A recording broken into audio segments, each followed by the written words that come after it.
सदाशिवसमारम्भां शङ्कराचार्यमध्यमाम् अस्मदाचार्यपर्यन्तां वन्दे गुरुपरम्परां यो नित्यमच्युतपदाम्बुजयुग्मरुग्मभ्यामोगतस्त इतराणि तृणाय मेने अस्मद्गुरोर्भगवतोऽस्य दयैकसिन्धोः रामानुजस्य शरणौ शरणं प्रपद्ये। ॐ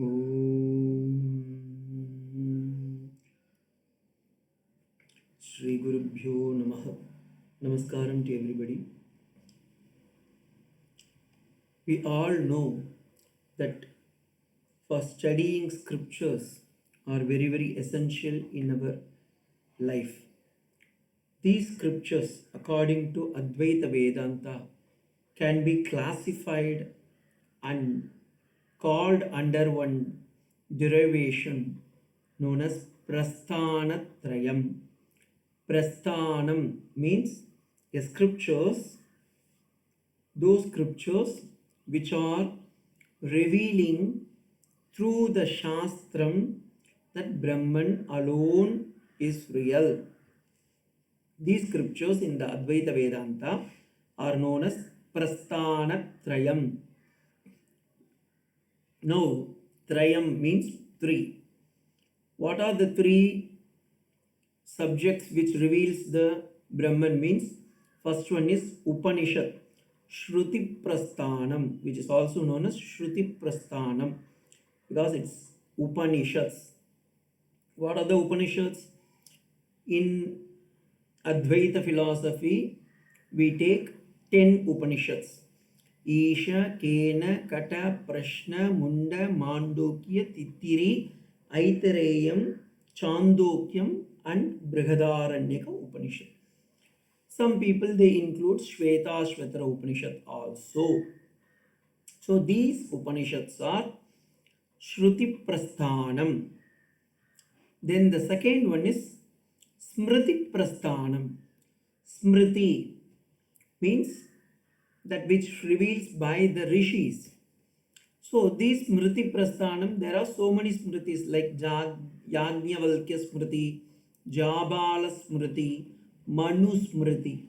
But for reading Advaita Vedanta, we required one Smriti, Bhagavad Gītā, which you all know, for which Shankara, Ramanuja, Madhvacharya and all the other scholars have written commentary.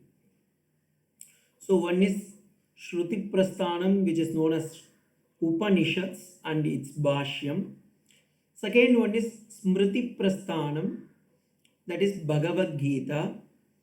And the third one, which very, very important, is Nyāya-prasthāna. This Nyāya-prasthāna, there should be an authentic book.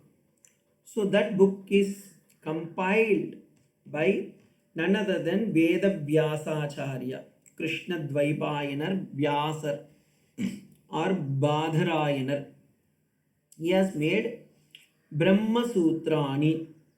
So, Śruti-prasthāna, Smṛti-prasthāna, Nyāya-prasthāna, that is another name is Brahma Sutra Bhashyam.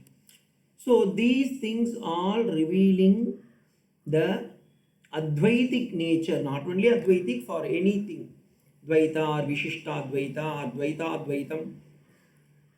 But the propounder of Advaita Sthapaka, Adi Shankaracharya, to establish Advaita philosophy, he has taken these three Prasthānatrayam.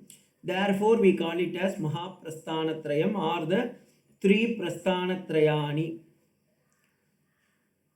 This everybody knows.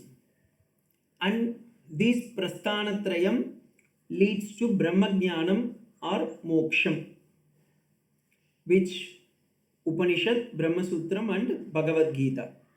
There is some, after completing the Upanishads, Brahma Sutram and Bhagavad Gītā, with all the commentaries and explanation, sub-commentary, tika, tippani, everything, there is something called Bṛhat-prasthāna. Before this Bṛhat-prasthāna, one more thing is To understand the Advaita philosophy, we have other Prakarana Granthas. First one we saw Prasthānatrayī. These are all Prakarana Granthas like Upadesha Sagasram, Upadesha Grantha, Advaita Vedānta Granthas like Ātma Bodham, Tattva Bodham, Viveka Chudamani, Aparoksha Anubhuti, Panchikaranam, Vakya Vritti, Panchadashi, Vedanta Sara, Vedanta Paribhasha, Dashashloki, Sadhana Panchakam, Nirvana Ashtakam, Mohamutkata Slokam. There are so many Prakarana Granthas, Brahma Jnana Avalimala, so many are there. These are all Prakarana Grantha for small work. We may say, for just for your understanding, I am telling small work. It is not, even if you take Vedanta Sara of Sadananda Yogendra, there are so many commentaries, Subodhini, Balabodhini, Vidvat Manoranjani, like that. So many commentators, and that commentators, to comment, we have sub-commentators and Tika, Tippani, all those things. But there are so many other scriptures to understand the Advaita Vedanta. And Nisargadatta Maharaj has written Vichara Sagara. So these are all Advaita Prakarana Granthas. Early we saw Śruti-prasthāna, Smṛti-prasthāna, Nyāya-prasthāna, that is, which is applicable for Advaita, not only Advaita, other philosophers. But to study the Advaita, these Prakarana Granthas are required, like Tattva Bodha, Atma Bodha, Viveka Chodamani, all those things. After crossing these things, we have another one set of books called Bṛhat-prasthāna. Bṛhat means Brahmatai, that which teach the Brahma Jnanam. So Bṛhat means big one, the great canon of Advaita Vedanta are three. Like we saw Śruti-prasthāna, Smṛti-prasthāna, Nyāya-prasthāna. Here we have Bṛhat-prasthāna, three types of books which reveals the Advaita Vedanta in depth. In that, the first book is Shriharsha, who is the author, and the book name is Khaṇḍana-khaṇḍa-khādya. Khaṇḍana-khaṇḍa-khādya. Okay, this is Shriharsha. Another one is Chandra Saraswati has written a book called Bṛhat-prasthāna, which you all know, the Bhagavad Gītā's explanation. And another one book is there, Advaita Siddhi, that is also Bṛhat-prasthāna, which comes under the heading of Bṛhat-prasthāna. And another one is Chitsuki. He has written one book. So, three books are there to establish the great level of Advaita philosophy. One is Shriharsha, Khaṇḍana-khaṇḍa-khādya, Madhusudana Saraswati's Advaita Siddhi. Then the third one is Chitsuki has written one book, Tattva Atma Bodhini. So these three books are Tattvartha-dīpika. These three books are Bṛhat-prasthāna. Now I hope you are all clear these things. Before entering these things, we have something called Panchamahakavyam. The author Khaṇḍana-khaṇḍa-khādya is Shriharsha, who has written Kavyam also. Like in Tamil, we have Panchamahakavyangal, Silappadigaram, Manimegalai, Sivaka Sindhamani, Kundalakeshi, Valayapati. Same thing in the Sanskrit, Panchamahakavyams are there. What are they? Kalidasa has written two kavyam. One is Raghuvamsa and another one is Kumara Sambhavam. And Bharati has written Kirata Arjunam. That is how Arjuna went to Kailash to get the Pashupadastram. that incident. Then Maha is a person, is the author. He has written one book called Shishupala Vada. How Krishna done Shishupala, how he killed Shishupala.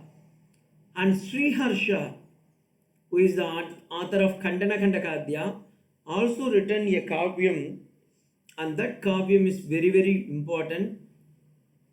Naishadam. Naishadam is a kavyam, but it is not only a kavyam, it is, in generally we say, Naishadam eva aushadam.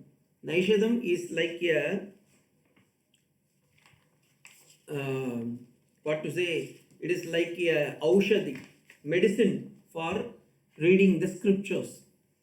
So, Kalidasa's Kumara Sambhavam and Raghuvamsam, you all know. Raghuvamsam means Rama's life, and Kumara Sambhavam, that is how Subramanya Swami taken birth. So, these two are by Kalidasa. Bharati has written one Kirardarjunam, that is how Arjuna went to Himalaya and got the Pashupatashtram. Then Maha has written Shishupalavadam. Shriharsha has written Naishadam. So these 5 kavyas are known as Panchamaha Kavyam. In this also Shriharsha has contributed, and in the Bṛhat-prasthāna, Khaṇḍana-khaṇḍa-khādya is contributed by Shriharsha.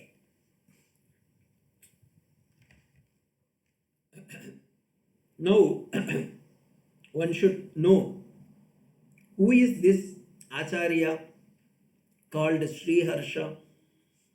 He lived during the 12th century. He was a great exponent of Advaita Vedānta, and especially his mastery of dialectical reasoning, that is in the Nyāya-sastram, that is logical and reasoning. He has a new way of handling the Nyāyikas. Nyāyika means the argumenting people, Tarkikas also we call them.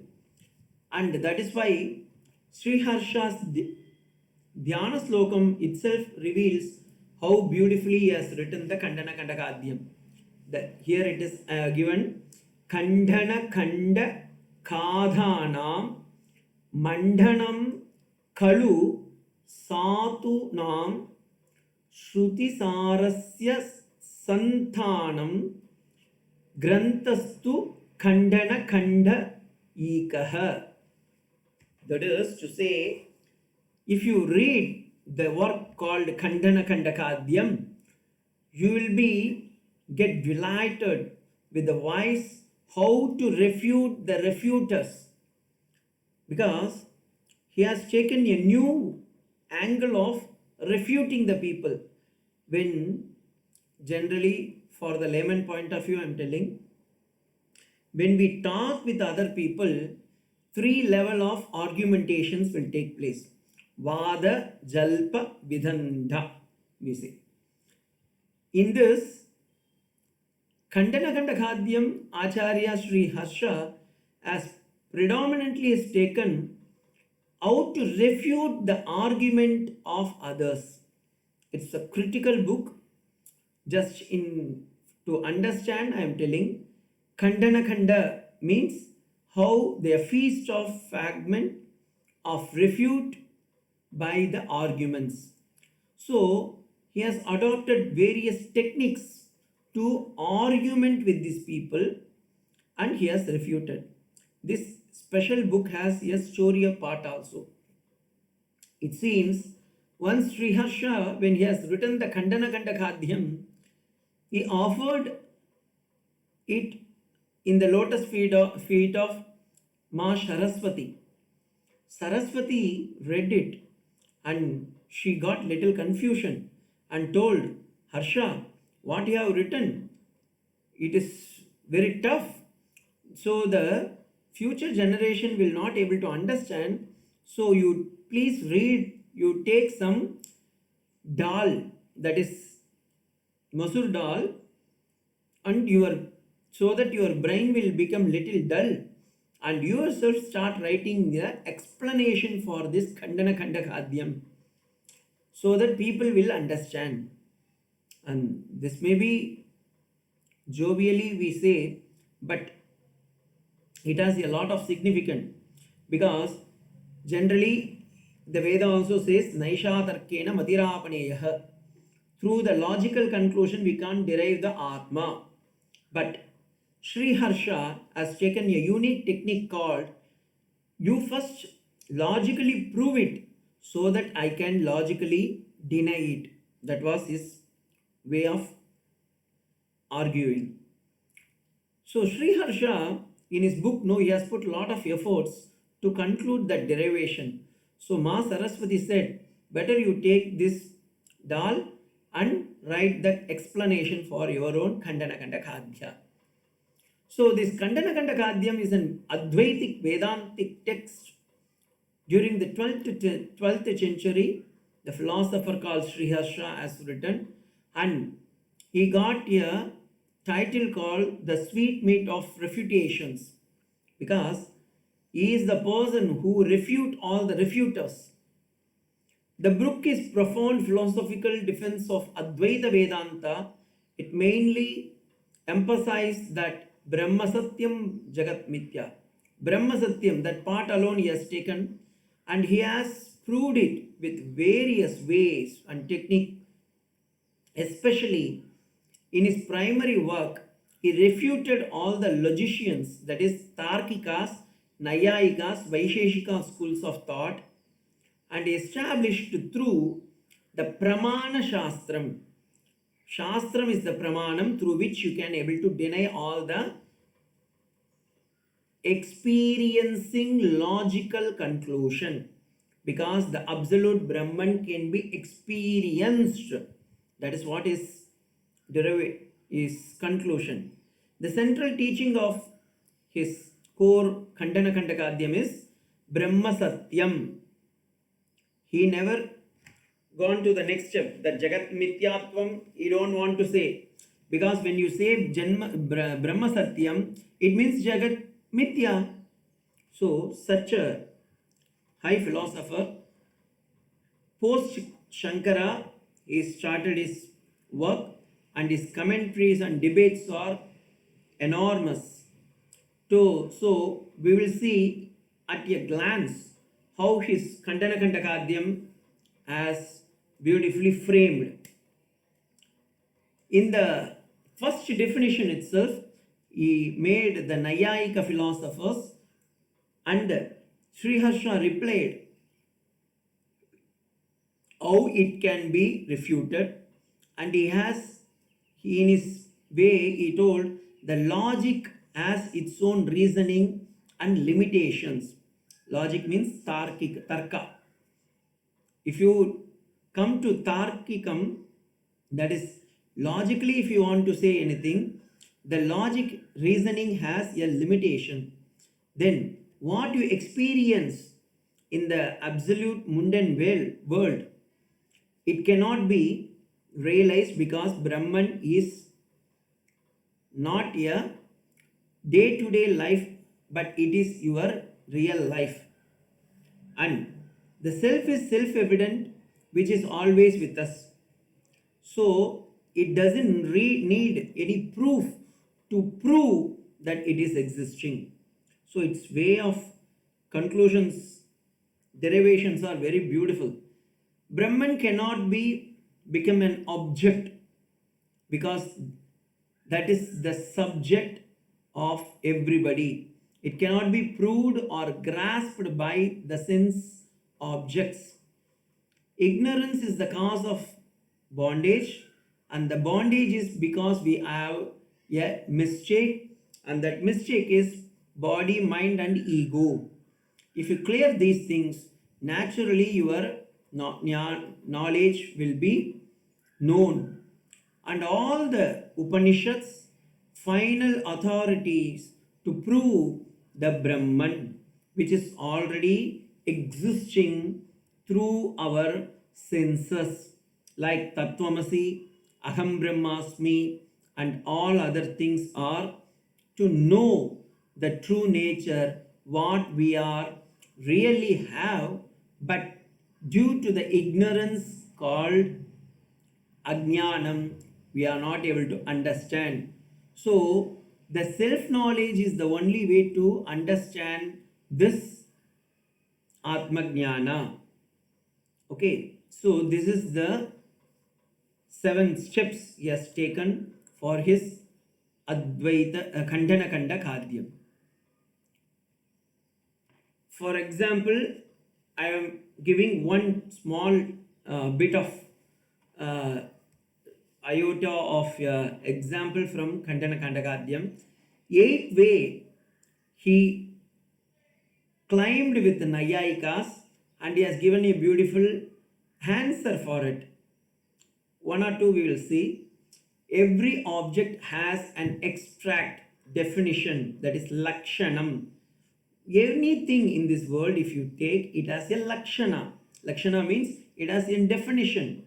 But Brahman cannot be defined.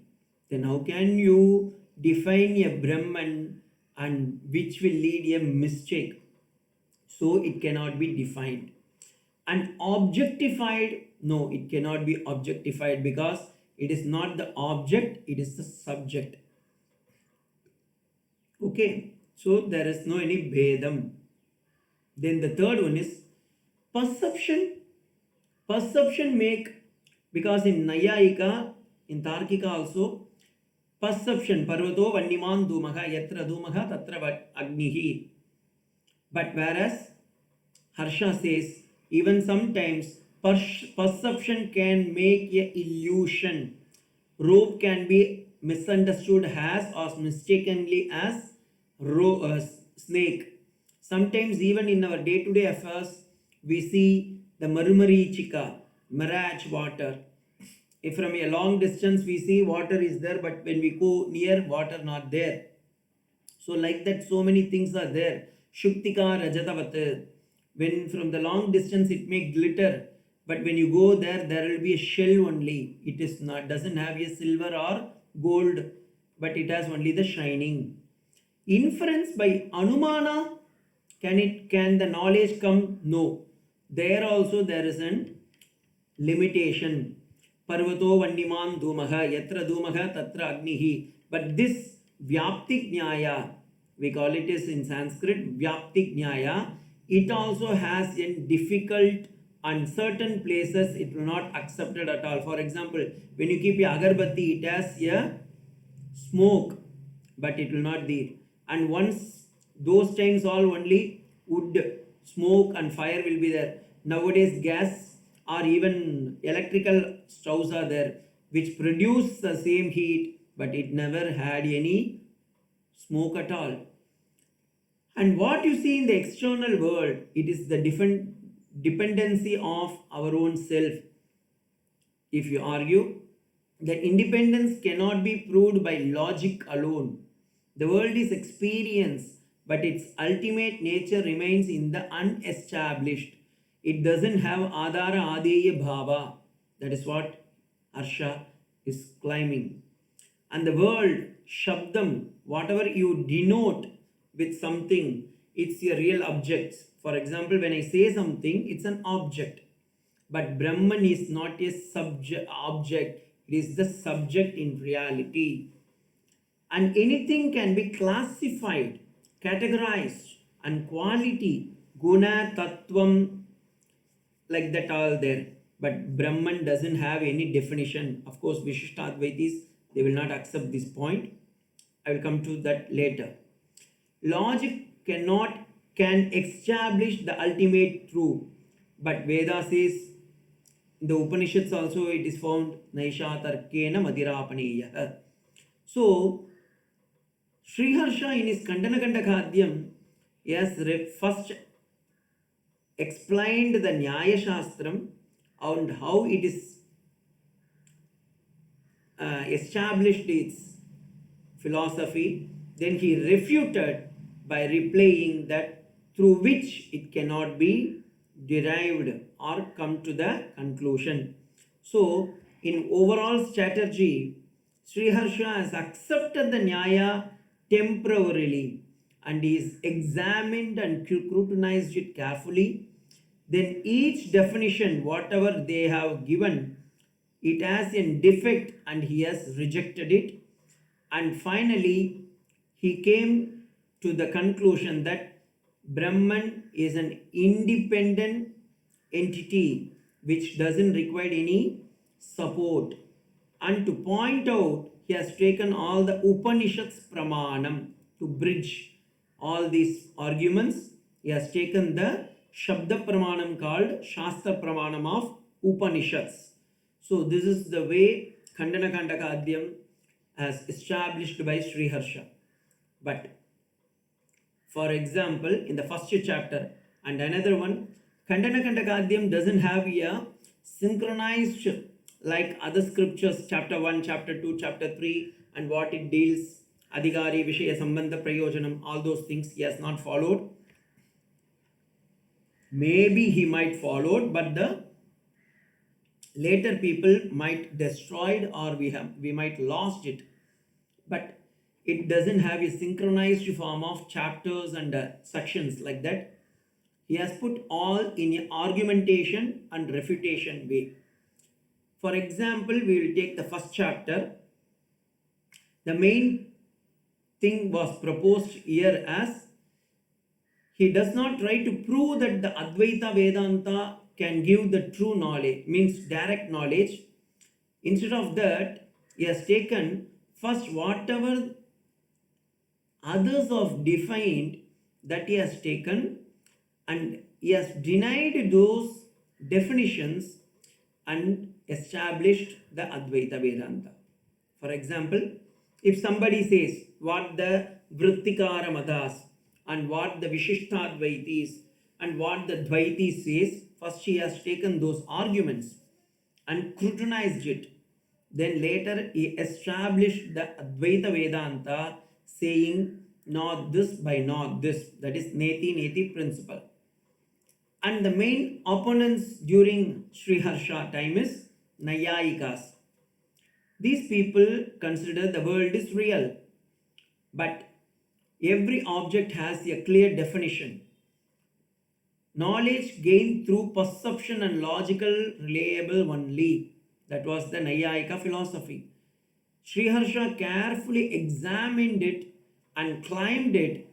How can you see the world as real? And he has proved with his Upanishad statement that the world is untrue, mithyatvam.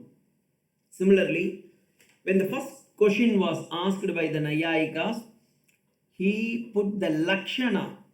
How you please derive it, then I will define it. So when the Nyayika put Lakshanas, there are so many Lakshanas. Tatastha Lakshanam, Arundhati Lakshanam, Shaka Chandranayam. There are so many Lakshana Shastras are there. Those things all he has taken and he scrutinized it and showed by denying it. And one example I will give you. If somebody says, suppose a cow is an animal with a horns. There are so many animals with horns. Even buffalo has a horn. And some cows doesn't have horns. And sometimes one single horns will be there. How can you come to the conclusion that whatever is having a horns means kombu, whatever having animals is having horns, they are not cow. So he refuted.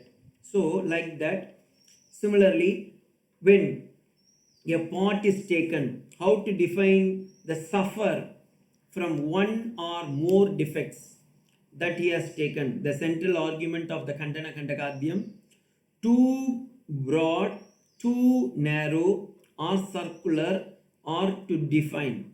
When it is taken in so many ways, point of view, shaping, he told no, it cannot be argued. And his main thing is Jnanam, and that to Shastra Pramanam only can able to reveal the Ātman.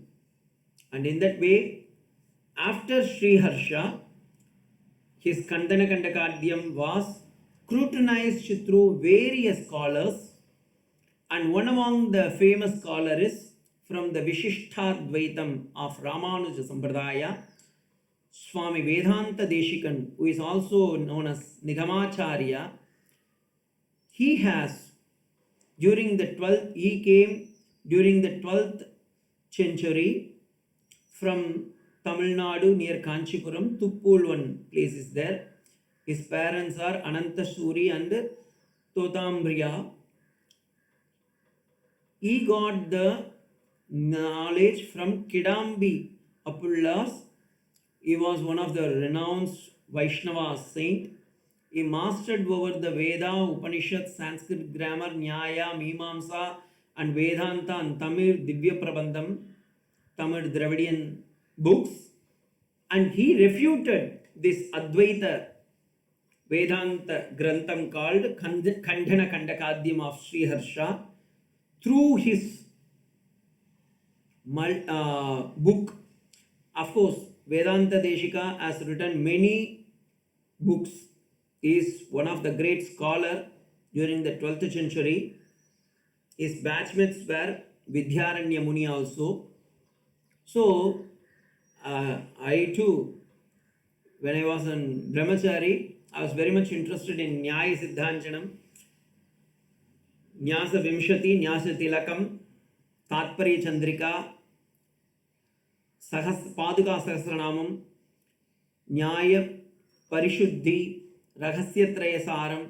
So many granthas he has written.